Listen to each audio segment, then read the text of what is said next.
Hi, it's Shannon Wilkie. How are you?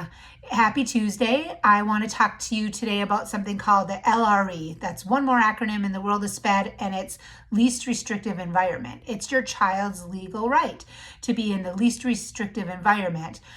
So what that means is it's a placement option. So the amount of services that your child needs will dictate how much time they're in the general education classroom or they're receiving specialized instruction by either, it's called a related service professional. So that's an occupational therapist or a speech therapist, a physical therapist, or a special education teacher, which is going to service all those academic goals, service minutes when you're looking at reading, writing, math, and then also social skills, emotional, daily living skills.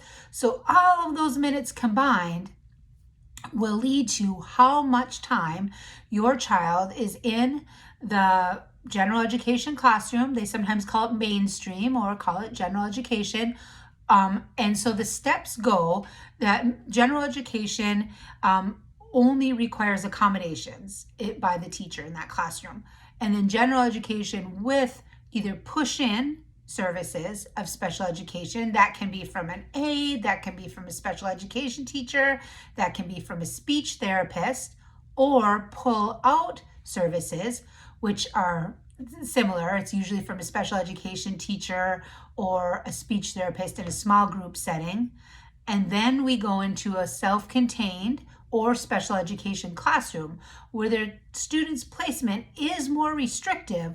So the IEP team has to weigh, is this time needed? Does the student need this many service minutes that are going to remove him or her from their general education peers to have them in a more restrictive environment? The pros usually are for my clients that this is usually a smaller environment, less kids, more hands on deck, more staff. They often have paraprofessionals or aides built right in.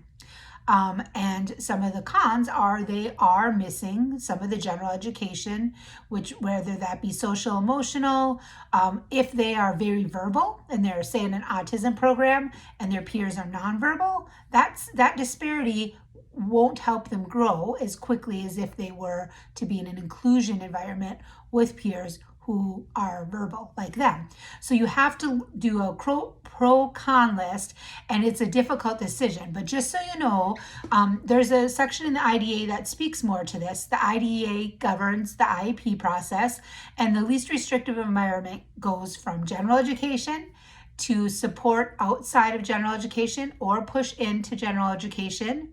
So that's a big one. That's where most of my clients lie.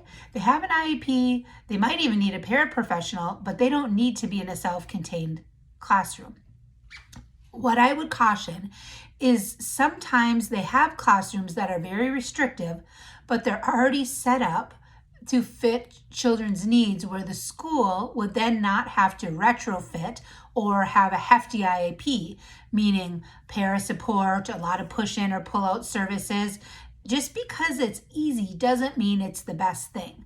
So if you are in this situation, I just left an IEP that was a situation similar, you should research a bit on your least restrictive environment because it is your child's right to be in the general education as much as possible. Some of my clients do not want, nor is their child ready to be in general education. They're working towards it. It's a goal. It's a lagging skill that's growing. They're best served right now in a self-contained or resource class.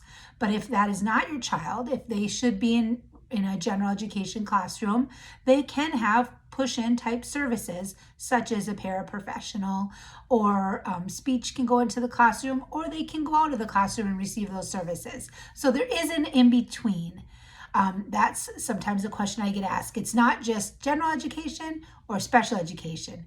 There's a nice in-between, and it's called inclusion. So I hope that helps you. And if you have any questions, definitely reach out. Thank you.